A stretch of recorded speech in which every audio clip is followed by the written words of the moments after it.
안녕하세요. 7월 9일 목요일에 인사드립니다. 오늘 함께 나눌 말씀은 너무도 유명한 예수님의 말씀 중에 하나죠. 바로 산상수훈입니다.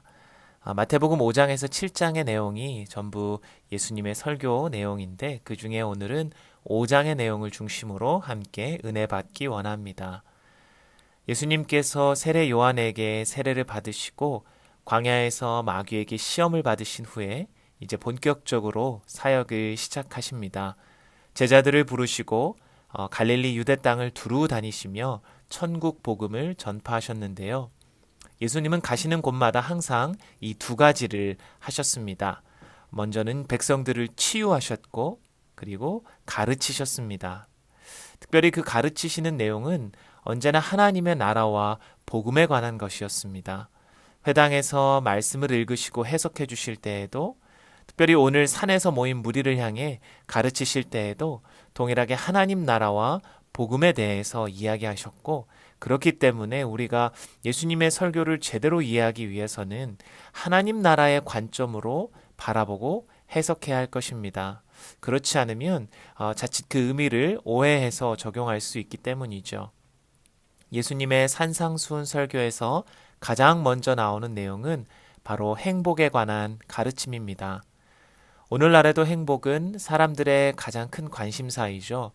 한 번뿐인 인생 신나게 즐기는 것이 진짜 행복이다 라고 이야기하는 사람들도 있고 남을 위해 헌신하고 봉사하면 그것이 가장 값진 인생이다 라고 말하는 사람들.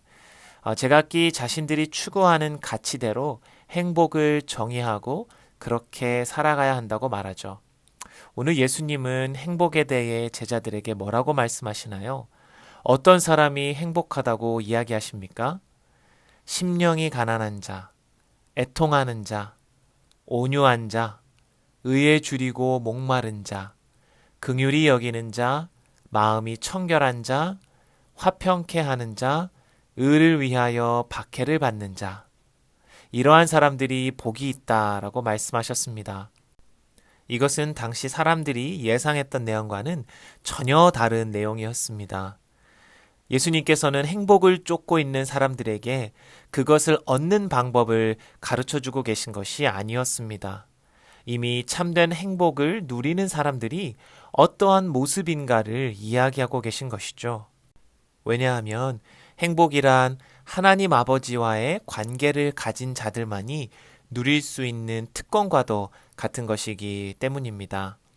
이 세상에서의 어떤 상황이나 처지와는 상관없이 아버지와의 관계를 맺은 사람들이 누리는 것이 진정한 행복이고 그러한 사람들은 오늘 예수님이 말씀하신 특징들을 가지고 있다는 것이죠. 특별히 첫 번째와 여덟 번째를 이야기하실 때에 현재형으로 천국이 저희 것이다 라고 선언하셨습니다. 그리고 두 번째부터 일곱 번째까지는 모두 미래형으로 그들에게 이루어질 내용들을 말씀하시죠. 이것은 이미 하나님의 나라를 소유한 자가 참된 행복한 사람이라는 것과 그 행복이 훗날에 완성될 것임을 앞서 말씀하고 계신 것을 보여줍니다. 여러분은 지금 참된 행복을 누리며 살아가고 계신가요?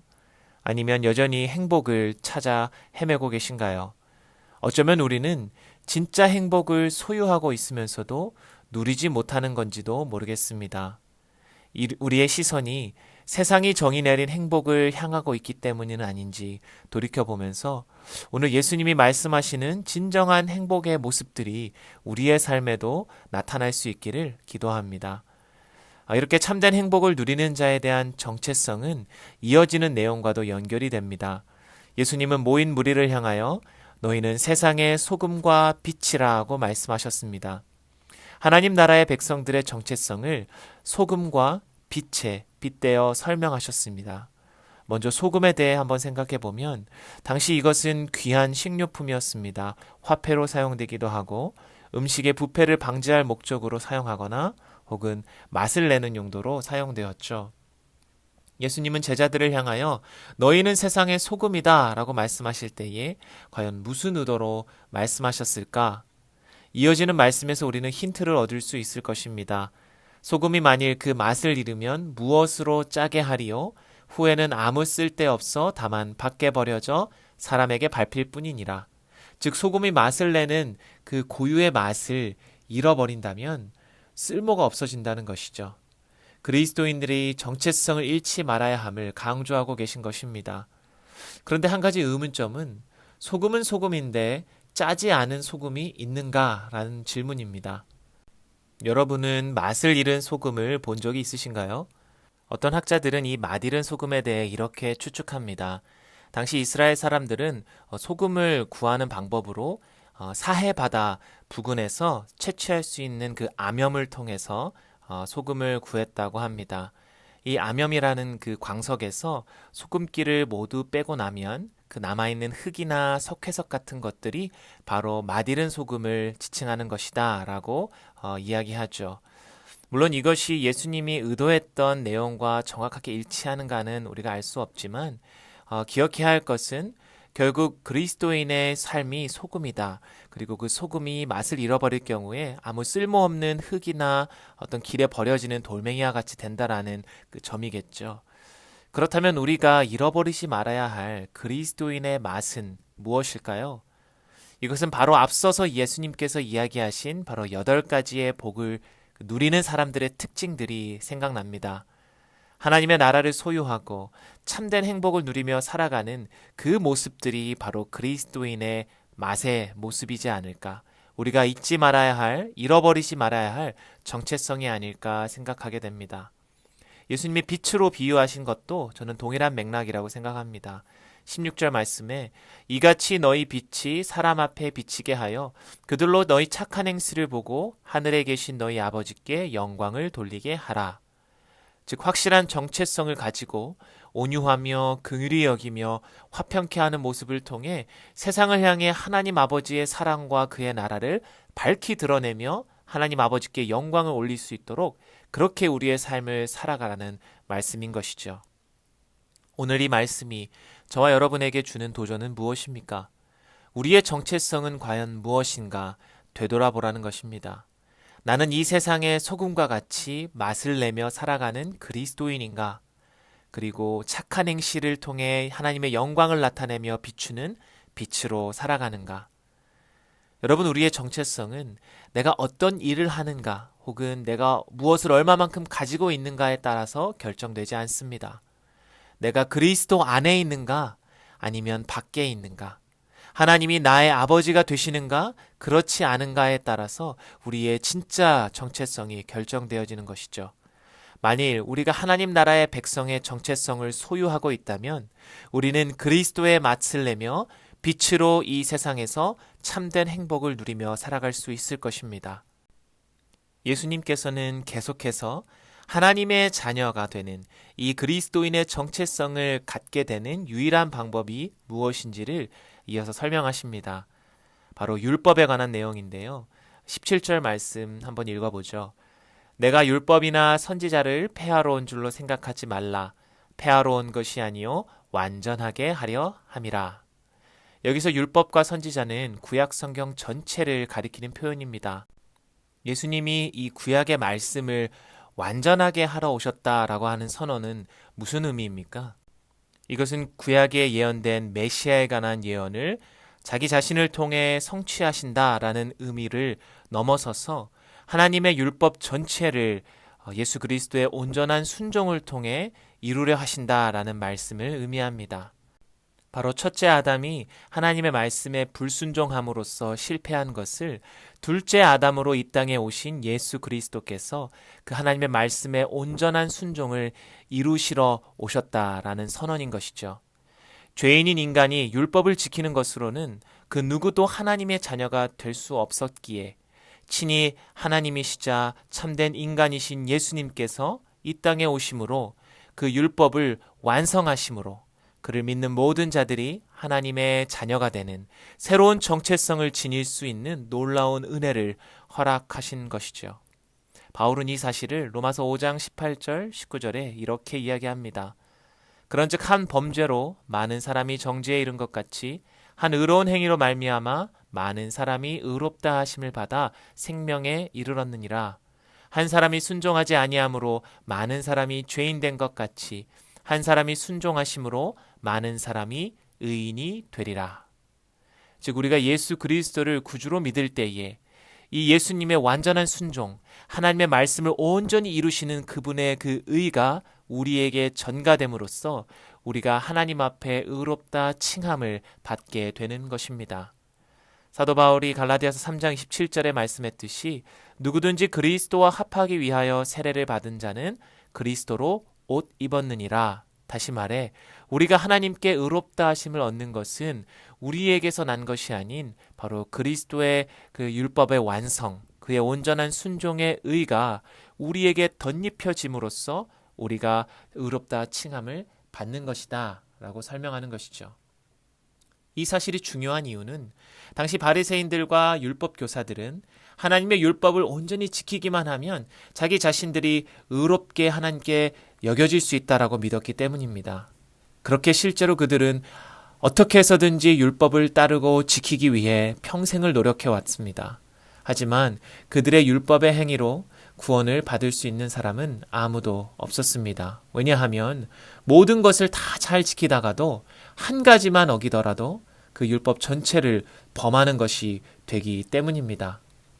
오직 예수님을 믿는 자, 그 하나님께서 그 예수 그리스도를 통해 그분의 의로 의롭다 칭하여 주는 사람만이 의로워질 수 있다는 사실을 그들은 몰랐던 것이죠.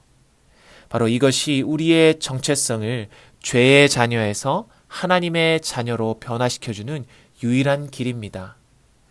그래서 예수님은 21절부터 5장 마지막까지 여러 주제에 관해서 언급하시면서 하나님의 율법과 그리고 그 율법의 참된 의미를 계속해서 제자들에게 가르쳐 주십니다. 살인, 간음, 맹세, 이혼, 관계, 이러한 주제들이 등장하는데요. 각 주제들이 우리의 모든 삶과 사회에서 참 중요하고 밀접한 관련이 있는 내용들이죠. 하나님을 두려워하는 사람들은 이 율법의 내용들을 잘 지키기 위해 열심히 노력했을 것입니다. 하지만 예수님께서는 이 율법을 각각 언급하시면서 너희들이 듣고 그리고 지키는 바가 전부가 아니다 라고 하시면서 더 자세한 내용을 풀어서 설명해 주고 계십니다. 살인하지 말라라는 이 율법은 단순히 사람의 생명을 빼앗는 것만을 금지하는 법이 아니라 바로 우리 마음속에 형제를 향한 미움과 분노의 마음, 그것조차 하나님 앞에 범죄함이 되기 때문에 그렇게 해서는 안 된다라고 설명해 주시죠. 간음하지 말라라는 율법도 마찬가지입니다. 육체적으로 죄를 짓는 것보다 앞서 우리 마음속에 품는 악한 생각, 음란한 마음과 생각조차 이 법을 어기는 것이다 라고 말씀하고 계시죠. 결국 무엇입니까? 하나님의 율법은 겉으로 드러나는 죄의 현상만을 금지하는 것이 아니라 우리 마음속 깊은 곳에 있는 그 죄의 뿌리, 죄악된 생각, 마음까지도 하나님 앞에 우리가 정결해야 함을 말씀하고 있다는 것이죠. 즉 우리의 행함보다 우리의 마음속에 깊이 숨어있는 우리의 정체성, 우리의 행동의 동기, 이런 것들이 더욱 중요한 것임을 우리에게 설명해 주고 있는 것입니다. 즉 우리의 정체성이 죄의 자녀가 아니라 하나님의 자녀라고 한다면 마음에 죄악된 생각이 아닌 바로 하나님의 마음을 품고 그 말씀을 지키며 살아가는 것이 진짜 율법의 의미요 목적임을 말씀하고 계신 것이죠. 그래서 5장 48절에 예수님은 한 문장으로 이 모든 가르침들을 잘 요약해 주십니다. 그러므로 하늘에 계신 너희 아버지의 온전하심과 같이 너희도 온전하라. 이 말은 무슨 말입니까? 우리가 바로 하나님의 자녀, 이 정체성을 갖고 있다라고 한다면 그 아버지를 본받아서 그 하나님의 마음과 같이 우리도 온전하여지기를 소망하고 우리의 삶이 그렇게 만들어져 갈 수 있다라고 말씀하시는 것이죠. 만약 우리가 하나님을 아버지로 모시지 않았다면 우리의 정체성이 하나님의 자녀가 아니라고 한다면 우리는 결코 온전하여질 수 없다는 말씀이기도 합니다. 사랑하는 성도 여러분, 오늘 예수님은 저와 여러분을 향해 이 말씀을 주고 계십니다. 누가 진짜 참된 행복을 누리며 살아갈 수 있는가? 바로 하나님의 자녀가 된 자들이 진짜 행복을 누릴 수 있음을 말씀하시고 또한 그들은 이 땅에서 소금과 빛으로 살아가야 함도 우리에게 말씀하셨습니다. 우리를 하나님의 자녀 삼으시기 위해 이 땅에 인간의 몸을 입고 직접 오셔서 하나님의 말씀을 완전케 하신 그 예수 그리스도의 사랑과 순종을 기억하시기 바랍니다.